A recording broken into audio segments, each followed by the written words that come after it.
पूर्वोत्तर भारत 21वीं सदी में देश के विकास का इंजन बनेगा।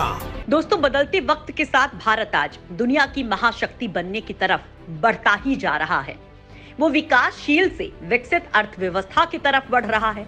इसके लिए हर राज्य में बहुत सारे प्रोजेक्ट भी चलाए हुए हैं, लेकिन फिलहाल एक ऐसा प्रदेश है जो मोदी सरकार के लिए सबसे ज्यादा अहम बना हुआ है, और ये प्रदेश है अरुणाचल प्रदेश, जिसकी सूरत तेजी से बदल रही है। आज जो अरुणाचल प्रदेश में हाईवे, एयरपोर्ट, रेलवे लाइन और ना जाने कितने ही ऐसे इंफ्रास्ट्रक्चर डेवलप किए जा रहे हैं जो पुराने अरुणाचल प्रदेश की छवि को मिटा रहे हैं और ऐसी तस्वीर सामने ला रहे हैं जिसकी कल्पना कांग्रेस सरकार में तो की ही नहीं गई थी। और बात यह है दोस्तों कि इन प्रोजेक्ट से चीन की नींद हराम हुई है। वो क्यों? इस राज्य को हड़पने के लिए आमादा है। और आखिर अब ऐसा क्या हुआ कि जो पिछले 75 साल में नहीं हुआ, वो अब इस इलाके का भविष्य ही बदल कर रख दे रहा है। वो क्या वजह है कि मोदी लगातार यहाँ पूरा फोकस किए हुए हैं? और सबसे बड़ी बात यह है कि इस काम में लगातार जापान और अमेरिका भी मोदी को सपोर्ट कर रहे हैं। तो दोस्तों, जब से केंद्र में मोदी सरकार आई है, उसने सबसे पहले आते ही पूर्वोत्तर के राज्यों के विकास को अपनी प्राथमिकता बनाया। अभी तक ये राज्य बाकी सरकारों की अनदेखी का शिकार ही रहे थे, लेकिन मोदी सरकार ने यहाँ अपना पूरा ध्यान लगाया और आज जिस तरह से यहाँ विकास का ट्रांसफॉर्मेशन हो रहा है वो देखने लायक है। अभी हाल ही में सड़क एवं परिवहन मंत्री नितिन गडकरी ने अरुणाचल प्रदेश के लिए 4,400 करोड़ रुपए के हाईवे प्रोजेक्ट के बारे में बताया। ये सभी प्रोजेक्ट राज्य के लिए बहुत इंपॉर्टेंस रखते हैं। वैसे यहाँ कई नए हाईवे तैयार किए जा चुके हैं, जिन्हें देश के रेल मैप में भी दिखाया गया है, और अब आगे भी कई हाईवे बनाने की तैयारी की जा रही है। इसके साथ ही नई रेलवे लाइन और एयरपोर्ट्स भी बनाए जा रहे हैं, जो बहुत जल्द अरुणाचल प्रदेश की सूरत बदल देंगे। तो चलिए सबसे पहले बात करते हैं एयरपोर्ट्स की। दोस्तों, राज्य की राजधानी ईटानगर में नए डोनी पोलो हवाई अड्डे का उद्घाटन अभी हाल ही में मोदी सरकार ने किया। यह राज्य में पहला ग्रीनफील्ड एयरपोर्ट है। अरुणाचल प्रदेश की राजधानी ईटानगर से करीब 15 किलोमीटर की दूरी पर स्थित ये एयरपोर्ट इस सीमावर्ती राज्य को कॉमर्शियल उड़ानों के जरिए देश के अन्य शहरों और अरुणाचल प्रदेश के अन्य हिस्सों को हेलीकॉप्टर सेवाओं के माध्यम से जोड़ेगा। इसके साथ ही advance landing ground Daporijo, Menchuka, Tawang, Tuting, Vijaynagar, जहां से सेना के एयरक्राफ्ट ऑपरेट होते हैं, उन्हें भी कॉमर्शियल फ्लाइट में लैंडिंग की परमिशन मिल गई है। इसके साथ ही डोनी पोलो हवाई अड्डे से पहली उड़ान को केंद्रीय नागरिक उड्डयन मंत्री ज्योतिरादित्य सिंधिया ने आभासी रूप से हरी झंडी दिखाई। इसके अलावा इस साल अप्रैल में ज्योतिरादित्य सिंधिया और राज्य के मुख्यमंत्री पेमा खांडू ने मिलकर पासीघाट से डीओ 228 एयरक्राफ्ट को हरी झंडी दिखाई। भारत में तैयार किया गया डोर्नियर 228 विमान राज्य के दूर दराज के इलाकों में हवाई संपर्क मुहैया कराता है। 17 सीटों वाले डोर्नियर विमान के जरिए अरुणाचल प्रदेश के 5 शहरों को असम के डिब्रूगढ़ से जोड़ा जाएगा। साथ ही इसकी सेवाएं अरुणाचल प्रदेश में बढ़ाकर तेजू, मेचुका, जीरो और चुटिंग से डिब्रूगढ़ तक की जाएगी। दोस्तों, अरुणाचल प्रदेश में राज्य सरकार कई दूर दराज के इलाकों को हेलीपैड से जोड़ना चाहती है ताकि उन्हें एक्सेसिबल बनाया जा सके। इनमें से कुछ जगहों को तो टूरिस्ट प्लेस की तरह भी डेवलप किया जा रहा है, जिससे राज्य की इकोनॉमी में तो बूम आएगा ही, साथ ही अरुणाचल प्रदेश का भविष्य भी सुनहरा होगा। अब बात करते हैं यहाँ बिछाई जा रही रेलवे लाइन की। तो दोस्तों, मोदी सरकार ने साल 2014 के बाद 3 रेल लाइन बिछाने का काम किया है। यहाँ केंद्र सरकार ने आलूपम से तवांग, उत्तर लखीमपुर बेस शिलापत्थर और पासीघाट तेजू रुपाई, इन 3 रेलवे लाइन के प्रोजेक्ट पर काम तेजी से चल रहा है, जो जल्द ही शुरू हो जाएंगी। इसके अलावा कई रेल लाइन को लेकर सर्वे भी किया जा रहा है। इन रेल लाइन में लेकपानी से नामपोंग, जेवन से होते हुए दमदमा और सीमाकुड़ी, नामासई से चोखाम और डांगरी से होते हुए रोई, तीन सुखिया से होते हुए पासीघाट, कानूबारी, डियोमाली, लेकपानी, जयरामपुर, खड़साम, तेजू, भीष्मक नगर, रोइंग और नाहरखटिया से लेकपानी से खाससंग जैसे रेल लाइन शामिल हैं।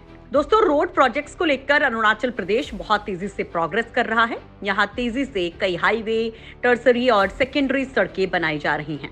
इसके साथ ही राज्य में फ्रंटियर हाईवे हैं, जो देश की सबसे बड़ी और सबसे मुश्किल परियोजनाओं में से एक है। इन प्रोजेक्ट के पूरा हो जाने के साथ ही अरुणाचल प्रदेश के पास 3 नेशनल हाईवे हो जाएंगे, ट्रांस अरुणाचल हाईवे और east west industrial corridor highway.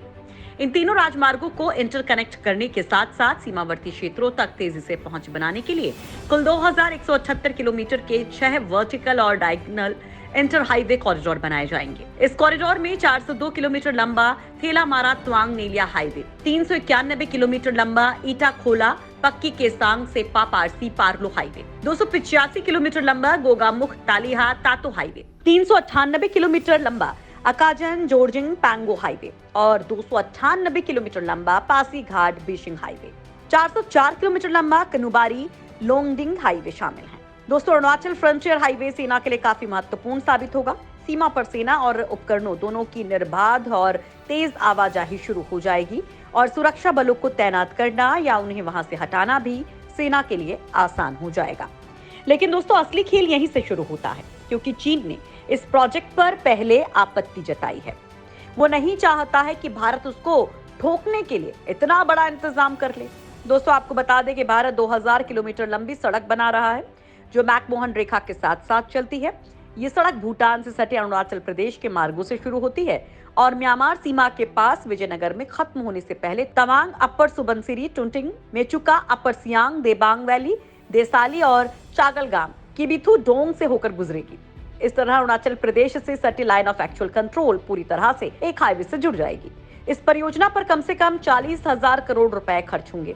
इसे भारत की सबसे बड़ी और सबसे मुश्किल सड़क परियोजना बताया जा रहा है। इतना ही नहीं दोस्तों, अरुणाचल प्रदेश सरकार ने इंफ्रास्ट्रक्चर डेवलपमेंट के लिए राष्ट्रीय राजमार्ग लॉजिस्टिक प्रबंधन लिमिटेड के साथ समझौता ज्ञापन पर हस्ताक्षर किए हैं। इसके मुताबिक एक्सेसिबल एरिया को जोड़ने, अर्बन एरिया को कम करने, टूरिज्म को बढ़ाने और हिली एरिया को रोप से जोड़ने के लिए केंद्र सरकार की पर्वतमाला प्रोजेक्ट को लागू करने का काम सौंपा गया है।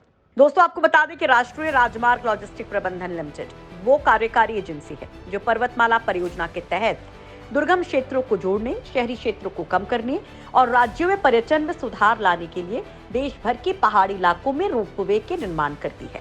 ये एजेंसी अरुणाचल प्रदेश में सर्वे करेगी और फिर रोपवे को बनाएगी। राज्य के मुख्यमंत्री खांडू का कहना है कि आने वाले साल 2024 तक यहाँ कई रेल मार्ग, सड़क मार्ग और एयर कनेक्टिविटी बढ़ जाएगी। वहीं 2025 तक यहाँ सबसे अच्छा और सबसे महंगा सड़क मार्ग होगा और ये सब देश के प्रधानमंत्री नरेंद्र मोदी की कार्यशैली की वजह से होगा, जिन्होंने देश के नॉर्थ ईस्ट पर सबसे ज्यादा ध्यान दिया है। आज उन्हीं की वजह से देश का ये हिस्सा बहुत तेजी से डेवलप कर रहा है। मोदी सरकार ने नॉर्थ ईस्ट राज्यों को अष्टलक्ष्मी करार दिया था, साथ ही दूसरे राज्यों की तरह इन्हें भी प्राथमिकता दी थी, लेकिन इससे पहले आई सरकारों ने इन्हें काफी नेग्लेक्ट किया था।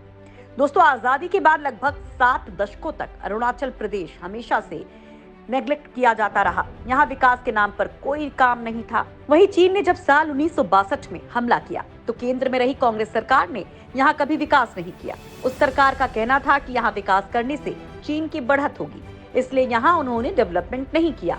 साथ ही उनका मानना था कि अगर यहाँ सीमा से राज्य के अंदर तक सड़कें अच्छी होती तो चीनी ड्रैगन आसानी से असम तक पहुंच जाता। लेकिन जब अटल बिहारी वाजपेयी प्रधानमंत्री बने तो उन्होंने यहाँ के विकास पर ध्यान दिया। उसके बाद अब केंद्र की मोदी सरकार इस मुहिम को आगे बढ़ा रही है। आज यहाँ ऐसे हालात हो गए हैं कि इसकी सूरत ही बदल गई है। यहाँ बहुत सारे इंफ्रास्ट्रक्चर पूरे हो गए हैं तो कुछ होने वाले हैं। मोदी सरकार का कहना है कि पिछली सरकार की गलतियों को हमें सुधारना होगा और हमें 15 से 20 साल में वो हासिल करना है जो हमने 70 सालों में नहीं किया। दोस्तों, अरुणाचल प्रदेश का जितना तेजी से विकास होगा उतनी तेजी से यहाँ रोजगार, व्यापार भी बढ़ेगा। इसके साथ ही सुरक्षा को लेकर भी सेना को काफी सपोर्ट मिलेगा। वो आसानी से सीमा पर अपनी पहुंच बना सकेगी।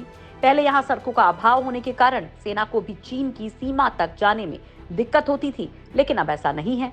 बड़ी बात तो यह है कि इस काम में जापान और अमेरिका भी भारत को सपोर्ट करने में लगे हैं, क्योंकि चीन की दादागिरी को काउंटर करने के लिए भारत का सपोर्ट बहुत जरूरी है। जापान तो एक के बाद एक अपने कई बड़े प्रोजेक्ट नॉर्थ ईस्ट में लगाने के लिए आगे बढ़ चुका है। आज भारत की ताकत और विकास को देखकर चीन की हालत खराब हो रही है। इस मामले में आप लोग क्या सोचते हैं? कमेंट बॉक्स में जरूर बताइए।